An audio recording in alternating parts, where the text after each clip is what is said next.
Plantation തോട്ടത്തിലെ എണ്ണപ്പന മുഴുവൻ കുമ്പം നിറച്ചകത്താക്കി പുഴയിലെ വെള്ളവും കുടിച്ച് സുഖമായ ഉറക്കത്തിലാണ് ഈ കാട്ടുകൊമ്പൻ.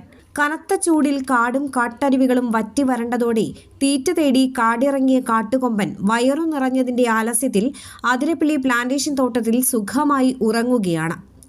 എണ്ണപ്പനകൾ മറച്ചിട്ട് തിന്ന വയറും നിറച്ച ചാലക്കുടി പുഴയിലെ വെള്ളത്തിൽ ദാഹമകറ്റി ചൂട് കുറയ്ക്കാൻ ചെറിയൊരു കുളിയും കഴിഞ്ഞ് കാട് കയറാൻ ഒരുങ്ങിയതാണ് ഈ കൊമ്പൻ. ചൂടിന്റെ കാഠിന്യം മൂലം ക്ഷീണം കൊണ്ട് അധികം ദൂരേക്കൊന്നും ഈ കൊമ്പന് പോകാനായില്ല. കാട് കയറിയിട്ടും വലിയ കാര്യമൊന്നുമില്ലെന്ന് മനസ്സിലാക്കിയ കൊമ്പൻ പിന്നെ ഒന്നും നോക്കിയില്ല. കുറച്ച് തണൽ തോന്നിയ ഭാഗത്ത് കിടന്ന സുഖകരമായ ഒരു ഉറക്കമങ്ങ് പാസാക്കി. ഏറെ നേരം കഴിഞ്ഞ് വെയിലിന്റെ കാഠിന്യമെല്ലാം ഒഴിഞ്ഞ് തണൽ വന്നതിനു ശേഷമാണ് ആശാൻ ഉറക്കത്തിൽ നിന്നും എഴുന്നേറ്റത്.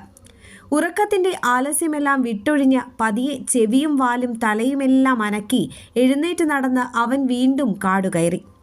അതിരപ്പിള്ളി ഏഴാറ്റുമുഖം പ്ലാന്റേഷൻ എണ്ണപ്പന തോട്ടത്തിലാണ് ഈ കാട്ടുകൊമ്പന്റെ പകലുറക്കം കൗതുകമായത്.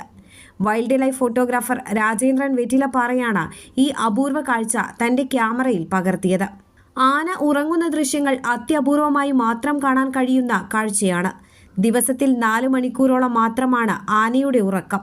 അതിൽ 2 മണിക്കൂർ നിന്നുകൊണ്ട് 2 മണിക്കൂർ കിടന്നുകൊണ്ടുമാണ് ഉറങ്ങാറുള്ളത്.